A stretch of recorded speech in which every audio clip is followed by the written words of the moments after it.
আমাদের শেরপুর জেলার আরেকটা খাবার, আমাদের মা, চাচি, দাদি, নানি আগের সবাই এইভাবে চাউল বিরান করতো আর কি। আমি সেই আজকের রেসিপি চাউল বিরান, বুট দিয়ে চাউল বিরান। প্রথমে আমি তেল দিয়ে দিলাম ফ্রাই প্যানে, তারপরে দিয়ে দিব এলাচি, দালচিনি, তেজপাতা, লবঙ্গ, শুকনো মশলাগুলো আর কি দিয়ে দিব। দুইটা দুইটা করে আমি সবগুলো উপকরণ দিলাম। এখন দিয়ে দিব পেঁয়াজ কুচি।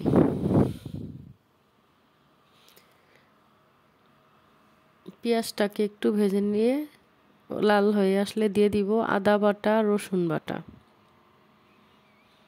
1 টেবিল চামচ করে আদা বাটা, রসুন বাটা দিলাম। স্বাদ মতো লবণ,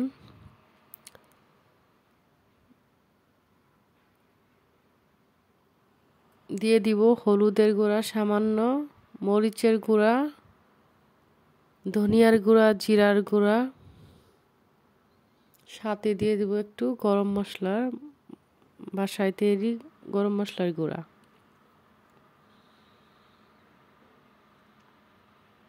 এখন সামান্য পানি দিয়ে মশলাটাকে কষিয়ে নিব। একটু ভালোভাবে মশলাটাকে কষিয়ে নিব। আগে আমার মা, আমি দেখতাম, আমরা রমজান আসলে আমার মা এইভাবে একটু চুলা দিয়ে চাল দিয়ে, এটাই বলে চাউল বিরিয়ানি, এটা রান্না করতো। সাথে একটু ডিম মুনা থাকতো, একটু সালাদ থাকতো, অনেক মজা লাগতো। মশলাটা কষানো হয়ে গেছে, দিয়ে দিব প্রথমে বুট বা ছোলা সিদ্ধ করে রেখেছিলাম সেটা।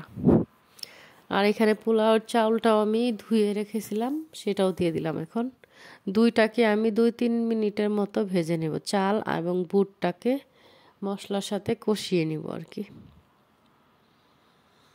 এই বিরিয়ানিটা রমজান মাসে অনেক মজা লাগে। আমাদের শেরপুরের মানুষ এই ভিডিওটা দেখলে অবশ্যই চিনবেন। আমি একটু গরম পানি দিয়ে দিলাম, যেটুকু চাল ডাল তার ডাবল একটু গরম পানি অ্যাড করলাম। এখন দিয়ে দিব 4টা কাঁচামরিচ, একটু ভেঙে দিব মাঝখান দিয়ে, তাহলে ফ্লেভারটা চাউল বিরিয়ানি ঢুকবে। ঢেকে রান্না করব। আবারও ঢাকনা উঠিয়ে নেড়ে ছেড়ে দিলাম। প্রায় হয়ে গেছে আমার চাউল বিরান, দেখতেও অনেক সুন্দর লাগতেছে, একটু হলুদ হলুদ কালার। একদম নেড়ে চেড়ে পানি শুকিয়ে নিবে, একদম ঝরঝরা চাউল বিরান হয়ে গেছে। একটা প্লেটে আমি সার্ভ করে দেখাবো। এই ডিম, সাথে একটা ডিম, 1 বাটি সালাদ, একটা লেবু, একটা কাঁচামরিচ। ভিডিওটা ভালো লাগলে